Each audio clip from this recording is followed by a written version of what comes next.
¿Qué hay de por medio en esta crisis? Corrupción, desempleo, captadoras no autorizadas, ineficiencias en la ejecución presupuestal, que la opción que se dice hoy en día es denle dinero al sector transporte para que adelante las obras, pero la pregunta es, y con semejante ineficiencia, si no ejecutan, si no tienen la capacidad institucional para adelantar los megaproyectos, pues que primero nos digan cuáles van a ser y que primero nos garanticen que van a tener la capacidad de ejecución. La solución definitivamente está en actuar. El Estado tiene que asumir ese liderazgo desde lo social. Aquí tenemos varias propuestas. Hay que reconocer el valor de la política. Hay que distinguir los aspectos coyunturales de los estructurales que inciden en la crisis. Hay que privilegiar un modelo de desarrollo que privilegie la competitividad humana, no solo el mero capital. Y hay que definir una agenda para la crisis y una agenda post-crisis. Dentro de esta variable social y dentro del modelo de desarrollo que promueve el miraísmo, partimos de la variable política para hacer de la política el instrumento que evite los excesos de acumulación, los excesos de desigualdad en el ámbito de la economía. No podemos permitir que la economía siga prevaleciendo sobre la política. No podemos permitir que la economía sea la que gobierne.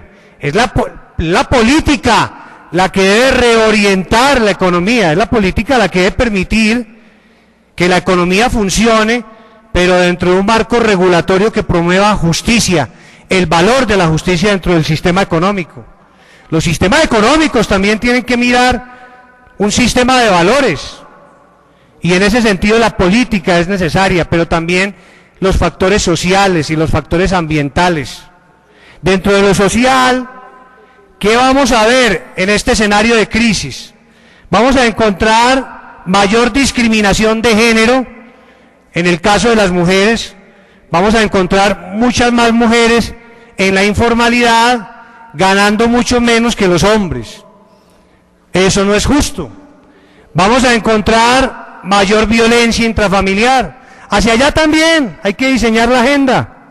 La agenda no puede ser solamente súbale a la tasa de interés o quítele la tasa de interés.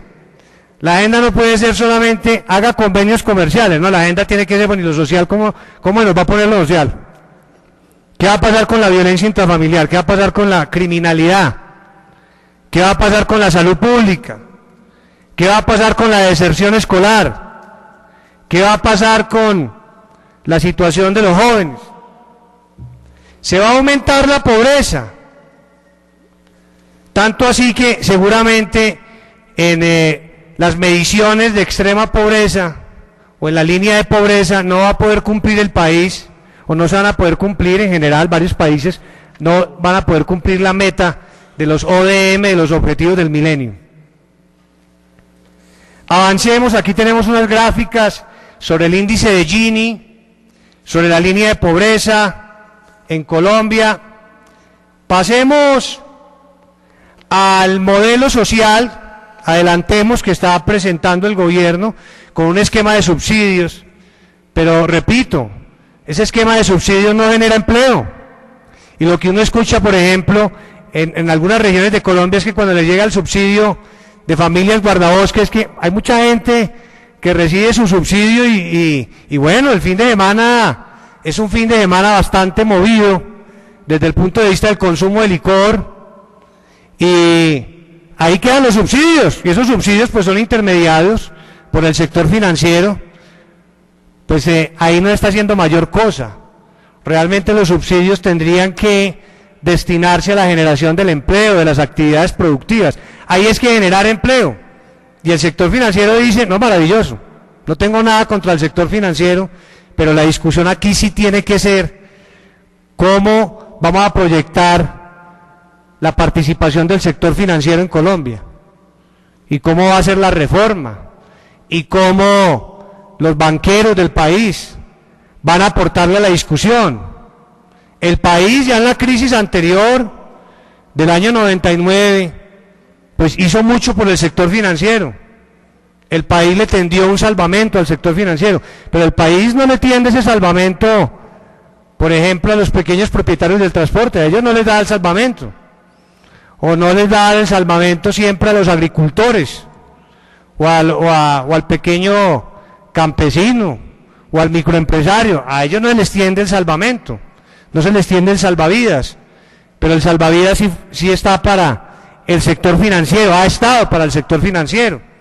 En términos de responsabilidad social, lo lógico es que el sector financiero participe en la solución, en las propuestas de cara a esta crisis, que el sector financiero diga, bueno, voy a asumir mi responsabilidad social, empresarial. Estoy generando muy poco empleo, frente al sector servicios no genero nada, y sí acumulo frente al PIB. ¿Cuál es mi responsabilidad?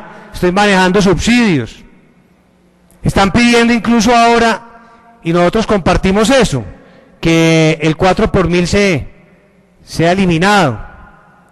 Y hay quienes dicen, es una dádiva muy grande del sector financiero, pero no, recordemos que el 4 por mil lo aportan los contribuyentes, no el sector financiero. En ese sentido hay que hacer una invitación, de verdad, a un gran pacto, a un gran consenso social, con todas las fuerzas políticas. Celebramos, señor presidente Andrade, que se adelanten este tipo de foros por parte del Congreso, con la participación de todos los partidos políticos. No estamos en una votación hoy, sino que estamos en un debate de ideas.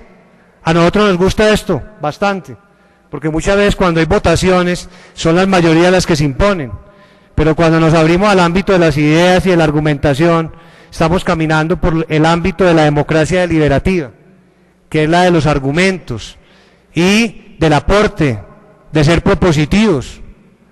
Es con el tema, no es con los banqueros en sí mismos, es con el sistema, es con la forma como se ha orientado. Y ahí hay que estar, ahí hay que trabajar, ahí el sector financiero será fundamental, también los inversionistas privados. El gobierno ha planteado un paquete de 55 billones de pesos, pero ese esquema va a ser insuficiente si el sector privado, si los inversionistas privados no acompañan el proceso, si no se activa la demanda, si no se activa la oferta. Y ahí el sector financiero será definitivo, si no se estimula el empleo.